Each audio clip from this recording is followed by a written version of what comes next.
반갑습니다. HR 리스트 김P입니다. 여러분들 추석 연휴는 잘 보내셨는지요? 되게 그 HRD 분야에 있는 사업자라면 이 명절이 되게 싫습니다. 왜냐하면 명절이 낀 주에 앞뒤로 각각 한 주씩 되게 일이 없거든요. 그래서 지금 명절 끝나고 나면은 그다음부터는 이제 본격적인 HRD 그 시즌이 되고요.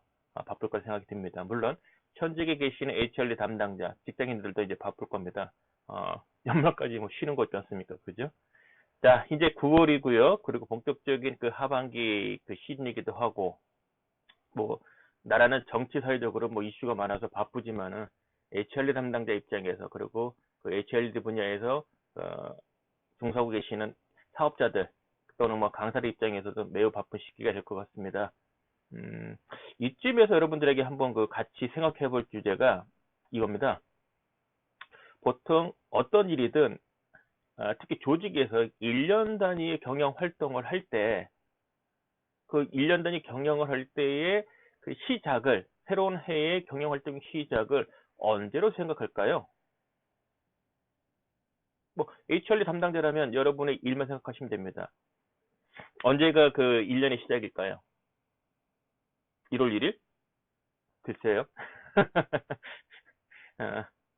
이거는 비단 HRD 담당자뿐만 아니라 그 모든 직무를 하시는 분들한테 공통적으로 적용되는 건데요.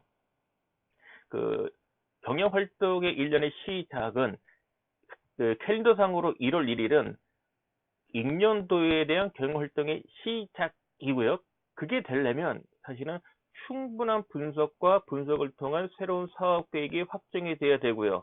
그것에 따라서 경영 활동이 시작돼야 됩니다. 따라서 1월 1일 날 경영 활동이 시작되려면 실질적인 이것에 대한 준비는 오래전부터 당해년도 실적에 대한 분석과 그 다음에 새로운 니드에 대한 파악, 요구사항에 대한 분석 등 이런 것을 토대로 해서 사업 계획이 확정돼야 됩니다. 그래서 되게 그 경영 활동에 그 현재 재직하고 계시거나 그 경영 활동에 종사하셨던 분이라면은 통상적으로 당해년 지금까지 실적과 그 다음에 앞으로 있을 일에 대한 니즈 분석, 요구 분석 이런 것들을 토대로 해서 내년도에 대한 사업 계획을 짭니다. 그래서 통상적으로 10월이 당해년도 실적을 내는 그 기간이고요. 왜냐면은 그 되게 11월 달에 경영진의 인사가 있지 않습니까? 그래서 경영진의 인사를 하려면 경영진의 한 해 동안의 활동에 대한 게 10월 말까지 실적 그리고 11월, 12월에 대한 추정치를 해서 나옵니다. 이걸 토대로 해서 경영진을 평가하고 그 새로운 그 경영진을 임명하기도 하고요. 통상적으로 대기업의 정기 인사, 임원 인사, 대표이사 임원 인사들은 대개 11월에 있습니다. 그러니까 새로운 경영진에 의해서 내년도 새로운 해의 경영 목표를 수립하자는 거죠. 그리고 그것에 따른 조직 개편도 같이 연말이 이루어지는 거고요. 그런 준비가 다 끝나서 1월 1일부터 새로운 해의 경영 활동이 시작되는 겁니다. 따라서 캘린더상의 10월은 당해년도 활동에 대한 리뷰, 모든 부서에, 그러니까 임원이 속해 있는 조직, 사업부든 실이든 본부든 임원이 그 속해 있는 조직의 실적이 10월 달까지 실적, 그리고 11월, 12월 추정치를 통해서 나와야 됩니다. 근데 안타까운 거는 그 HRD, 뭐 HR 조직이든 또는 뭐 HRD 직무든 그 HR에 관련되는 직무들은 대부분 팩트, 사실에 근거로 해서 팩트, 사실로 입증을 해야 됩니다. 즉, 경영 성과의 평가를 정성적이거나 주관적인 것이 아니라 객관적인 데이터를 입증을 해야 된다는 거죠. 인사 업무도 마찬가지고 HRD 업무도 마찬가지입니다. 그렇다면은 한 해 동안의 HRD 활동을 통해서 달성하고자 했던 목표는 어떤 객관적인 팩트로 입증을 할 건가요? 또한 내년도 HRD 활동의 목표로 삼아야 될 내년도에 반영이 돼야 될 리즈는 또는 요구 분석은 객관적인 데이터로 나와야 됩니다. 따라서 최소한 10월에 객관적인 설문조사, 뭐 인터뷰를 포함해서 객관적인 그 설문조사를 실시를 통해서 당년도 실적에 대한 리뷰와 내년도의 리드가 객관적인 데이터로 입증이 돼야 됩니다. 그게 바로 10월이고요. 10월 달에 서베이를 한다면, 설문조사를 실시한다면은 10월 첫째 주까지는 대표이사의 승인을 받아야 되고요. 대표이사 승인을 받은 승무원을 10월 둘째 주 수요일부터 뭐 셋째 주 화요일까지 대략 이렇게 걸쳐서 일주일간 받고요. 그럼 셋째 주 주말까지는 데이터가 집계가 되고 10월 넷째 주까지는 결과 보고가 나와야 됩니다. 그래서 서베이 결과와 그다음에 당연도 실적에 대한 리뷰를 같이 어울러서 결과 보고를 나오고요. 그것이 11월 첫째 주까지는 11월 초까지는 인사에 넘겨줘야 됩니다. 이걸 토대로 해서 이제 임원들에 대한 평가가 이루어지는 거고요. 그 다음에 11월은 내년도 사업에 필요한 예산을 수립하는 달입니다. 그럼 HRD 담당자 입장에서 그 회사에 교육훈련에 모두 들어가는 비용에 대한 부분을 내년도에 발생할 것에 대한 것을 추정해서 예산을 수립해야 되는데 어떻게 수립하면 가장 타당할까요? 제로 베이스? 각기 회사마다 조직마다 이미 나름대로 어떤 그 방식으로 산출을 했을 겁니다. 제가 여러분에게 추천하고 싶은 거는 통상적으로 내년도 예산을 수립할 때는 내년도에 대한 사업계획 중에 매출, 순이익, 비용에 대한 지표가 먼저 나오고요. 비용 중에 총 인건비 부분에 대한 비중이 나오게 됩니다. 이거는 인상에서 이제 산출하게 되죠. 따라서 HRD 입장에서 필요한 교육훈련에 대한 예산은 총 인건비 중에 통상적인 급여, 통상적인 매월 정기적으로 나가는 금액, 여기는 이제 고정형 법정 복리후생비까지 포함된 이 금액 대비 일정한 비율로 적용을 한다면 그것이 조직의 회사의 타당한 교육훈련비 예산이라고 생각할 수 있습니다. 여기에 어떤 근거로 이 비율을 산출할 거냐? 산출 방식은 통계청에 가시면은 주제별 통계 자료가 있고요. 노동 비용 중에서도 기업체별 노동 비용에 대한 산출에 대한 통계 자료들이 있습니다. 이 안에 보시면 지금 제가 말씀드린 것처럼 총 인건비 중에 통상적인 급여 그리고 교육훈련비로 나간 예산 보면은 일정 비율에 나옵니다. 즉 제가 말씀드리고 싶은 것은 교육활동에 필요한 모든 예산은 어떻게 수립할 거냐? 인건비 대비로 일정한 비율을 적용하면 된다.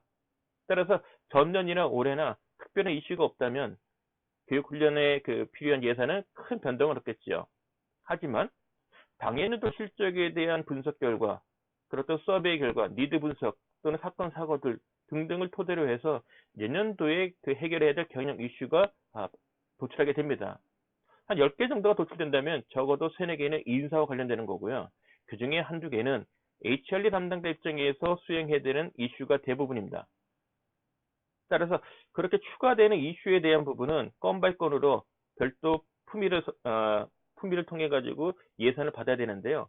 이와 같은 것들이 12월까지 나와야 된다는 얘기죠. 그래서 12월 달에 해야 될 일은 전사 목표가 나오고 사업부 단위로 목표가 나오고 그 사업부 단위 목표에 또 대응하는 단위 조직, 가령 팀 단위 목표가 나오고 그것을 토대로 한 개인별 업무 목표가 수립이 돼야 되는 것이 12월이고요.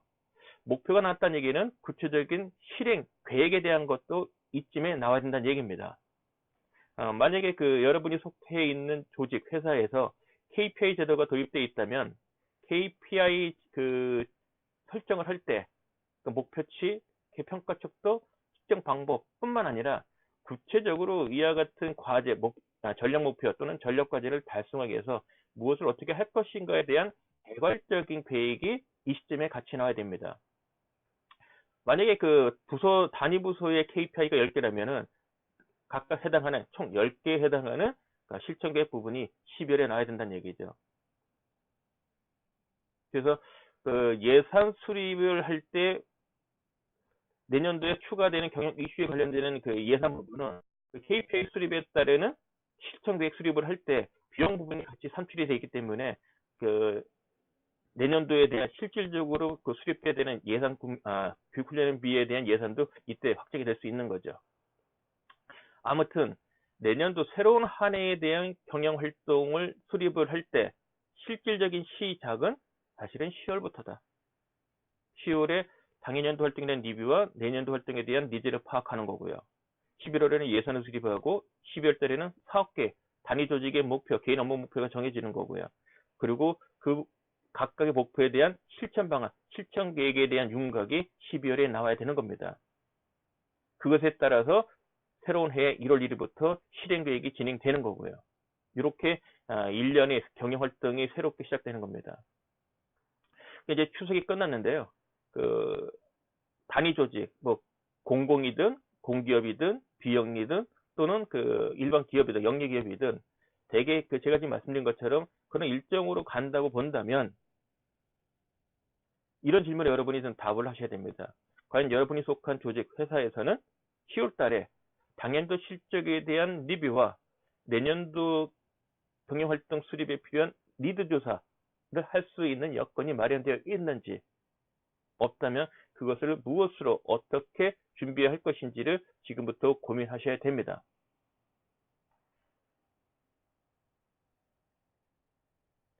여러분도 뭐 제 블로그 잘 아실 겁니다. 네이버에 HR리스트 블로그 있죠.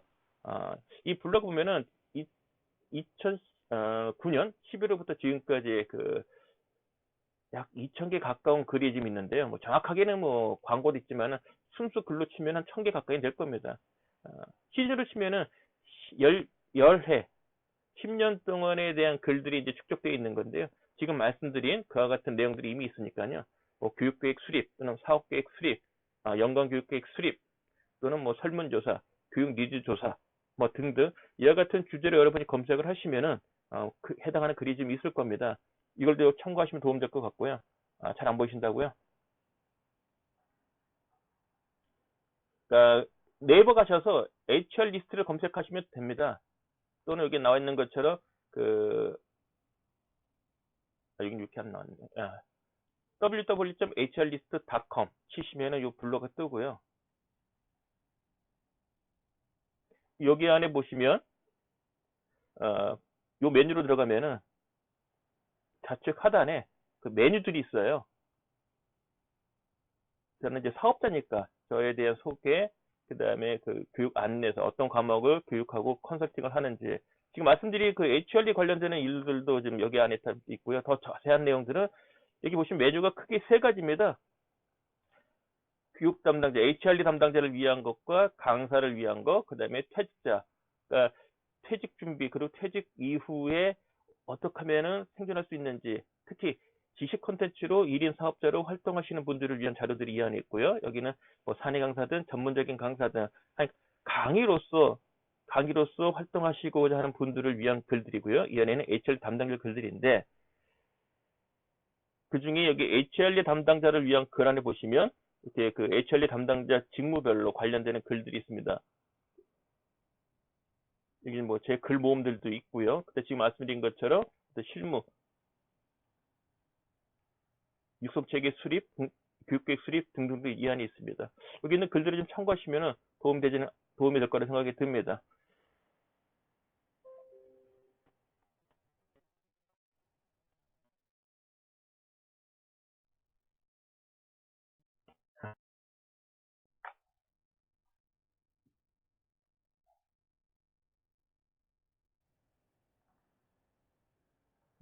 나왔네. 자, 그 제가 동영상을 그렇게 촬영하는 게 그 텀이 좀 있는 것 같아요. 그래서 보고 싶은 분들한테는 바로바로 그 자주 소식을 못 전하는데요. 앞으로는 자주 그 여러분들에게 찾아뵙고 그 특히 라이브로도 한번 해보려고 합니다. 그래서 이론이 얼마가 되든 간에 한번 라이브도 한번 해보려고 그러고요. 근데 이제 블로그가 있고 또 블로그는 제 이메일도 있으니까요. 궁금사항이 있으면 여러분이 궁금하는 그 주제에 대해서 뭐 시간이 길든 짧든 궁금한 것을 대상으로 해서 동영상도 제작하려고 합니다. 생각 같아서는 오늘은 HRD 담당자를 위한 그 영상이라면은 강사를 위한 동영상, 그래 퇴직 준비를 하거나 이미 퇴직하신 분들을 위한 그 동영상, 크게 세 가지 테마. 그 방법으로는 뭐 라이브, 그 다음에 지금처럼 그 녹화를 하거나 또는 여러분이 그 궁금한 질의응답, 문의사항에 대한 그 답변을 영상 편지로 보내는 이런 방식으로 접근을 하려고 합니다. 오늘 주제는 HLA 담당 입장에서 내년도 사업 계획을 짤 때 준비해야 될 일들, 구체적으로 10월 달에 그 리뷰 활동과 니드 파악을 위해서 해야 될 일에 대한 부분을 좀 말씀을 드렸고요. 그럼 구체적으로 설문조사 항목은 무엇으로 어떻게 작성을 해야 될 것인가 라는 부분에 대한 것이 남는데요. 이것은 다른 영상을 통해서 좀 여러 가지 말씀드리고요. 그 전에 앞서 제가 보여드렸던 제 블로그 하시면은 이와 관련된 그 설문조사 얘기들이 좀 있습니다. 한번 좀 찾아보시고요. 한번 탐험을 해보시고요. 제 블로그를 궁금한 게 있는지. 오늘은 동영상 여기까지 마치시고요. 지금 여러분들 영상 왼쪽에 보시면은 항상 저를 볼 수 있는 그 동영상 강좌가 있습니다. HRD 담당자를 위한 HRD 실무 360일 과정. 총 5시간 분량이고요. 그 화면 밑에 보시면은 강사를 위한 강의객 실무 과정. 총 5시간 분량입니다. 물론 무료는 아니고요. 그리고 죄송합니다. 제 책 있는 것도 아시죠? 퇴직자를 위한 책. 요거 하나 좀 자수할게요. 리디북스에 이 책이 있는데, 책에 대한 후기를 적어주신 분이 있어요. 책을 샀어. 전자책인데요. 이 책을 샀는데, 초기에 나오자마자 샀어요. 한 분이 이 책을 읽고 막 긁었어요. 2점 줬더라고요, 평점을. 좀 입장은 이해돼요. 그분이 쓴 그 후기를 읽어보니까 그 블로그에 썼더라고요. 보니까 20대예요. 20대는 한참 꿈이 이제 풍운 아닙니까? 그래서 20대 입장에 보면은 너무 잔소리 같다, 돈돈돈하는 것 같다라고 말씀하시는데, 사실 이 책을 썼던 목적 중에 하나는, 저는 45살에 45살에 이제 회사를 그만두고 1인 사업자가 됐고 지금 10년 차인데, 참 회사를 그만두고 혼자 힘으로 살아간다는 건 쉽지는 않습니다. 따라서 나오기 전에 준비할 게 있고, 나오는 시점에 준비할 게 있고, 나온 다음에 혼자 힘으로 살아가야 되는 또 방법이 있습니다. 그래서 제가 2016년도에 나온 책이니까 독립해서 한 7년 차 정도의 경험을 책으로 쓴 겁니다. 따라서 50대, 50에 40대 후반이나 50대 초반에 있는 연배의 입장에서 쓴 책이기 때문에 20대의 젊으신 분들, 그러니까 취업 대신에 창업하겠다, 이와 같은 입장에서 보시면 좀 이 책이 좀 클래식하거나 말 그대로 돈돈돈, 또는 너무 살아가는 것에 대한 뭐랄까요, 너무 텐션한 그런 부분에 대한 이야기가 있을 거라고 생각이 들고, 2점 주신 건 어쩔 수 없고요. 어쨌거나 혹시 2점 때문에 안 보신다 그러면은 퇴직을 준비하시고 퇴직하신 분, 그다음 혼자 힘으로 살아가실 분들에 대해서는 이 책을 좀 추천드리고요. 이 왼쪽에 있는 사내강사 신문 노하우는 강사들을 위한 책인데, 구체적으로 재직자들 또는 이제 직업적으로 강의하시는 분들을 위한 책입니다. 꼭 좀 보시고요. 제 노하우들, 이틀짜리 교육에 대한 내용을 다 담은 책입니다. 광고까지 했네요. 이게 하도 오랜만에 하다 보니까 이런 내용까지 포함되네요. 아무튼 광고까지 봐주신 분들은 감사드리고요. 다음에 또 좋은 이야기로 여러분 찾아뵙겠습니다. 고맙습니다. HR리스트 김이었습니다.